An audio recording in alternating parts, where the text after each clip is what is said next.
If your aim is to live a good Christian life and to fulfill God's purpose for your life, these are the 3 habits you need to avoid. These are the same 3 habits that caused Satan's expulsion from heaven. And as children of God, we must avoid them at all costs. The first of these habits is pride. Let's read about Satan in the book of Ezekiel chapter 28. You wear the seal of perfection, full of wisdom and perfect in beauty. What is the type of iniquity that was found in Satan? Your heart was lifted up because of your beauty. You corrupted your wisdom for the sake of your splendor. And for that reason, God kicked him out of heaven. He thought that he was more important than all the other angels. He thought that he was better than everyone else.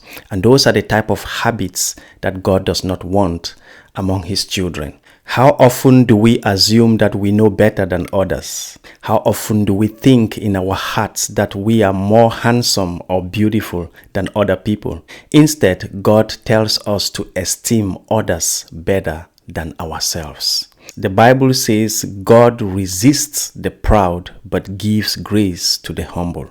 If we become proud in our lives, we do not receive grace from God. And we know perfectly that without the grace of God, we can accomplish nothing. We always need the grace of God. Therefore, to avoid pride in our lives, we need to exercise humility. Solomon says, a man's pride will bring him low, but the humble in spirit will retain honor. Therefore, the first thing you need to avoid to improve on your spirituality is pride. And the second thing we need to avoid is discontentment. Let's learn more about the fall of Lucifer from the prophet Isaiah. How you are fallen from heaven, O Lucifer, son of the morning. How you are cut down to the ground. You weakened the nations, for you said in your heart, I will ascend into heaven. I will exalt my throne above the stars of God. I will also sit on the mount of the congregation of the farthest side of the north. I will ascend above the heights of the cloud. I will be like the Most High. From here, we are able to learn that despite being the most beautiful and wise of all the angels, Satan was still not happy. He was full of discontentment. He wanted more. He wanted to be like God. He wanted to take the place of God. And how often do we behave like that? We are not content with what God gave us.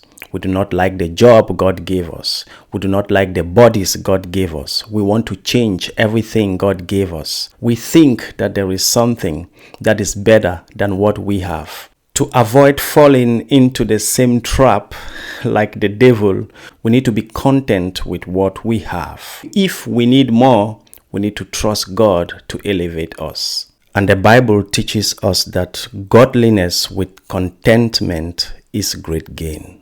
And Paul tells Timothy, and having food and clothing, with these we shall be content.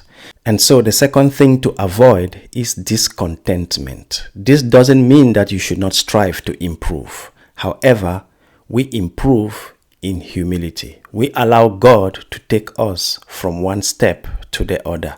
We do not exalt ourselves, because if we do, God will resist us. You don't want to find yourself in the position where God is resisting you.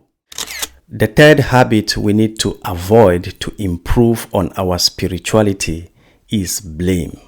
Blaming others and accusing others is a habit we should avoid at all costs. We should learn to accept responsibility. In the Garden of Eden, when God created Adam and Eve, what happened? When Eve ate of the fruit, she accused the serpent. Adam accused God and the woman of causing him to sin. The habit of refusing responsibility and pushing the blame on others prevents us from growing spiritually. By accusing others, we join hands with Satan to promote the will of the devil. In the book of Revelation, we read, "Then I heard a loud voice saying in heaven, 'Now salvation and strength and the kingdom of our God and the power of his Christ have come. For the accuser of our brethren, who accuses them before our God day and night, has been cast down.'" Whenever we do evil things, Satan goes to God and accuses us. We must not be accusers of people, to blame people, to push the blame on others, because if we do that, we are helping Satan to fulfill his mission. Once again, 3 habits we need to avoid to grow spiritually: pride, discontentment, and the blame game. Watch out for more videos on the Bible and theology. Stay blessed in the Lord.